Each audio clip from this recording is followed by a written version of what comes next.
It is my pleasure to be back here on Leadership Matters. It has been quite a few weeks since I've last been here. As such, I take the opportunity to thank the Honorable Prime Minister for having me here this evening. I also acknowledge the presence of my colleague, the Honorable Akila Byron Nisbet.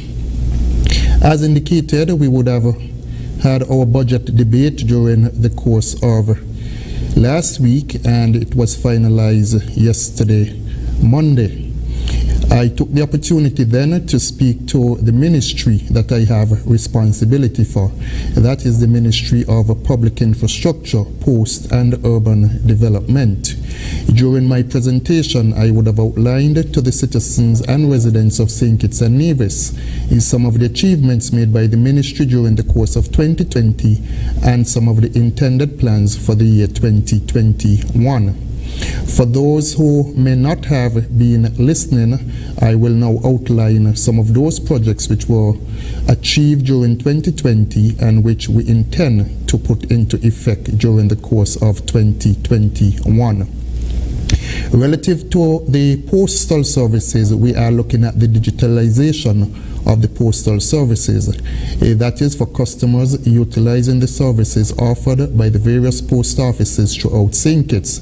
We intend to digitalize it to the extent that persons are able to get receipts digitally, and basically all operations of the post office will be done digitally. As it is, when you use the postal services, almost everything that is offered to you is done manually. During the course of 2021, we hope to change that, and we have already identified a software developed right here within the region that we will be commissioning at the post offices around St. Kitts. I also spoke to the fact that we recognize that within a number of communities you have houses being built, and this is offering some difficulties for our postmen in terms of being able to access these homes, be it due to dogs, be it due to where the homes are built, etc. As such, we intend to offer cluster boxes to a number of housing communities throughout St. Kitts. That will make the service far more efficient, not only for the customers of the post office, but also for the hard-working staff of the post office. We also intend to evaluate the services offered by the General Post Office to see how we can improve the services offered. 2020 has been a very difficult year for the General Post Office. COVID-19 has affected the operations in many different ways. In particular, incoming flights to the Federation were halted, and as such, mails coming from different areas of the world were not being received. Now that the airport has been reopened, we are hoping that our customers will be able to receive their mails on a more efficient basis. I now turn to the Ministry of, to public infrastructure, which is part of the ministry. And when persons hear public infrastructure, normally they think of public works. However, public infrastructure has several different divisions to it. You have the quarry services, for example. You have the maintenance of government buildings. You have the supervision and administration of government contracts. You have repair of government vehicles. Some of the projects that we intend to undertake in 2021 would be the continuation of the traffic signals throughout the Basti area in particular. There are a number of new sites which have been identified for traffic lights. Some of these sites are the Bay Road in the vicinity of College Street Gut and Social Security, in the vicinity of Port Zante and the Rams supermarket on the Bay Road. We're also looking at College Street Gut and Keon Street, and also the junction of College Street Gut and also Keon Street. So there are two different areas in that particular vicinity. We're also looking at the bottom of Sandown Road and the Bay Road, and the final place that we're looking at for the installation of traffic signals would be the junction where you have TDC Auto Division and Rams Cash and Carry, or that area entering onto the Boardwalk Road. We expect that by the end of January of next year, we would see the complete installation of those new traffic signals. During the course of 2020, a number of projects were supervised by the department. For example, you have had the Malfell building, which is being used by the Explorers, and that was completed at a cost of 2.4 million EC dollars. The Community Center in Lodge, that is a project also supervised by the Public Works Department and completed at a cost of $3.2 million. Next to the Saw Lee Llewellyn Moore Judicial Complex, the Annex, which was the building that once housed the electoral office, that has now been renovated and remodeled, and so it's supposed to be used now as a magistrate court and a mediation center. The Honorable Attorney General, in his own remarks, would have indicated that one of the things that we hope to do there is to have family court and also traffic court, so that those matters are not necessarily tied up at the other magistrate courts in the main building.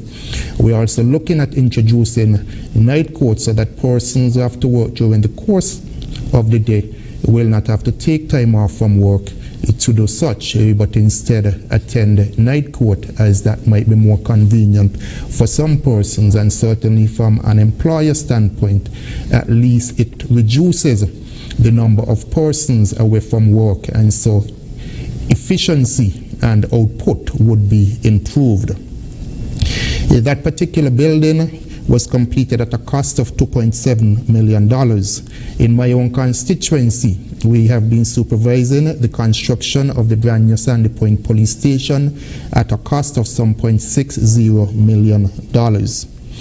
For 2021, we have been asked to take over the construction of the police training complex in the Limekeel area, and so we are looking at the plans, etc., so that we are in a position to be able to undertake the construction of or completion of that particular project. Of course, some of the ongoing projects include the Island Main Road project. Work has substantially been completed on that project. During 2021, we will see the final stages of that project, which would be the completion of the road between the Stone Fort area down to as far as Godwin Gut, and then between Godwin Gut and, well, not between Godwin Gut, but more so between New Guinea and the Sandy Point area. Within the Sandy Point area, which is the area we expect to do last, we are going about changing the water lines there. Some of that work has already begun, but in terms of the main water lines, those we expect to start changing out during the course of 2021.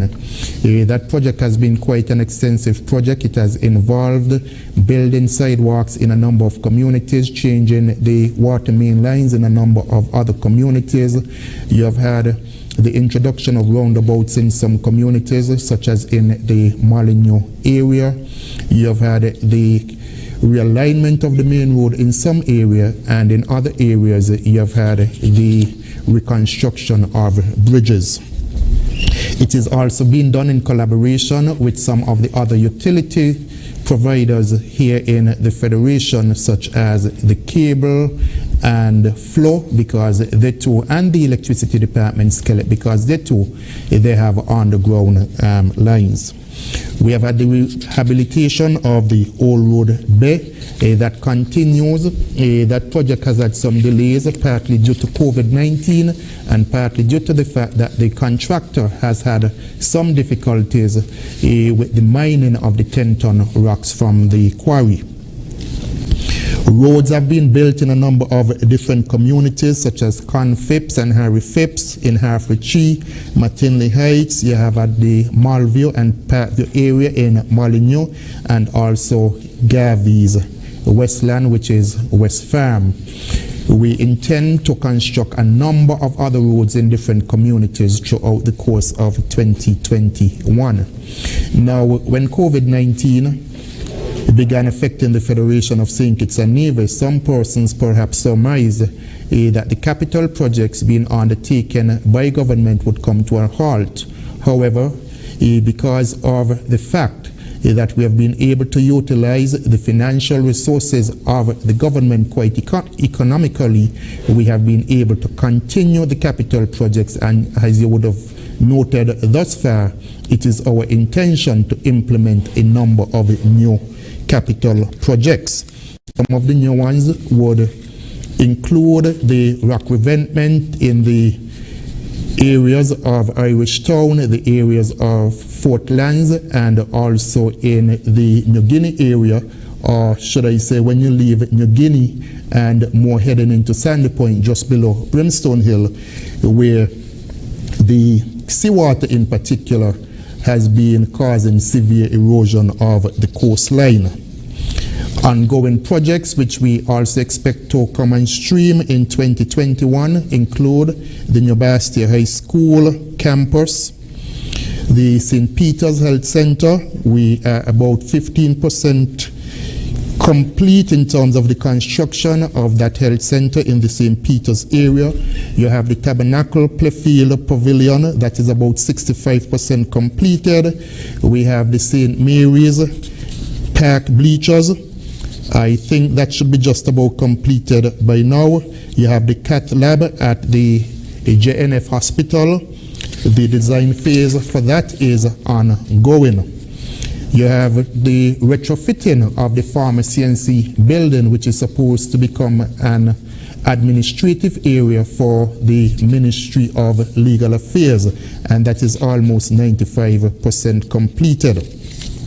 So quite a number of extensive works being undertaken by the Public Works Department. Of course, we also have the Old Road Fisheries Complex, and we expect to be doing the construction of some slips during the course of 2021.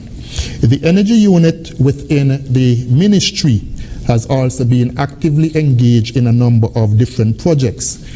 Just about 2 weeks ago, we had the groundbreaking ceremony for the solar farm. We said during the groundbreaking ceremony that that solar farm is supposed to be the biggest within the Caribbean region. It is supposed to generate approximately 35 megawatts per hour of energy and supply Skelec with approximately 16 to 18 megawatts. The geothermal project which we are looking at, that is still ongoing. Recently we would have reached out to CDB to assist us with a consultant in terms of some of the legal work which is needed for that project. There's a wind farm project which we have been looking at. That partly came to a halt because of COVID-19, and so early in 2021 we expect the continuation of that project so that it can come on stream.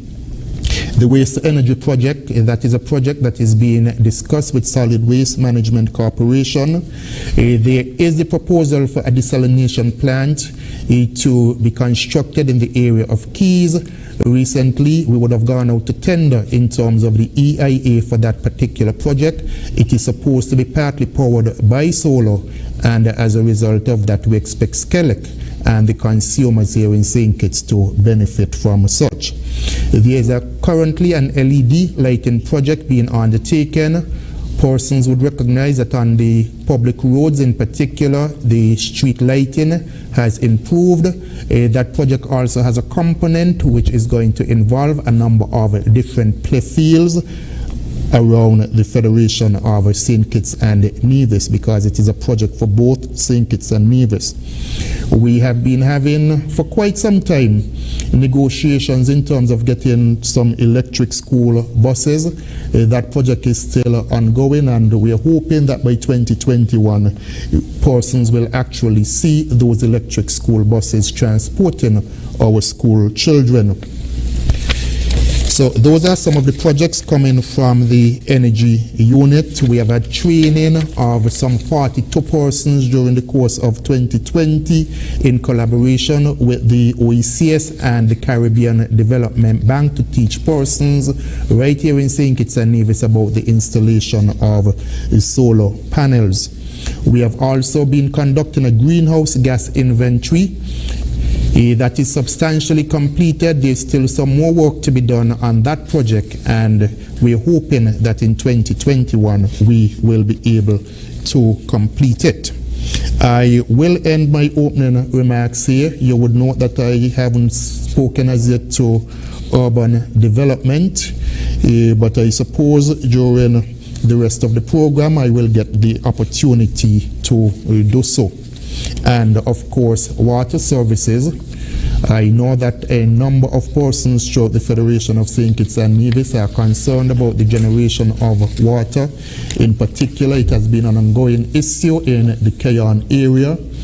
I am happy to report this evening that this week we actually signed off on the contract in terms of the exploration for water in the Keyon area. That contract was signed with BEAD. BEAD is a company which has done work here. It is the very same company which would have done the wells in Shadwell, that is Shadwell 1 and Shadwell 2. Yes, we have had some difficulties with bringing Shadwell 2 online because of the quality of the water. The contract that was signed with BEAD during the course of this week also makes provision for the water quality for Shadwell 2 to be improved. Once the water quality there has been improved, we will ensure that the people in particular of St. Peter's have access to more water. In the interim, that particular well should also bring temporary relief to the people of Keyon, because by feeding the water to the St. Peter's area, we will also be able to feed more water to the people of Keyon. Thank you. And thank you so much, Deputy Prime Minister.